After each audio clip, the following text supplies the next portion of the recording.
एक गांव में अकलमंद नाम का एक बहुत बुद्धिमान किसान रहता था। उसके पास अथाह खेत थे, लेकिन उसका इकलौता बेटा बुद्धू नाम के अनुरूप ही बहुत मूर्ख और आलसी था। किसान अपने बेटे के भविष्य को लेकर बहुत चिंतित रहता था। एक दिन किसान बहुत बीमार पड़ गया। उसने महसूस किया कि उसका अंतिम समय निकट है। उसने बुद्धू को अपने पास बुलाया और कहा, मेरे प्यारे बेटे, मेरे मरने के बाद तुम्हारी जिंदगी कैसे चलेगी, इसकी मुझे बहुत चिंता है। मेरी एक आखिरी इच्छा है। बुद्धू ने कहा, पिताजी, आप जो कहेंगे मैं वह करूंगा। किसान बोला, मैंने अपने खेतों में एक बहुत बड़ा खजाना छिपा रखा है। तुम मेरे जाने के बाद उस खजाने को ढूंढ लेना, वह तुम्हारी जिंदगी भर की जरूरतों को पूरा कर देगा। इतना कहकर किसान की मृत्यु हो गई। पिता के अंतिम संस्कार के बाद बुद्धू को खजाने की बात याद आई। उसने सोचा कि उसके पिता ने इतना बड़ा खजाना कहाँ छिपाया होगा। बिना देर किए बुद्धू ने एक फावड़ा उठाया और अपने खेत के एक कोने में खुदाई शुरू कर दी। उसने पूरा दिन लगा दिया, खेत के उस हिस्से को गहराई तक खोद डाला, पर उसे कोई खजाना नहीं मिला।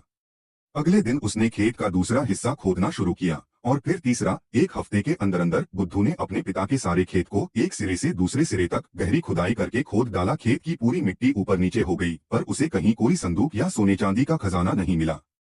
वह निराश होकर अपनी माँ के पास गया और शिकायत की, पिताजी ने मुझसे झूठ कहा।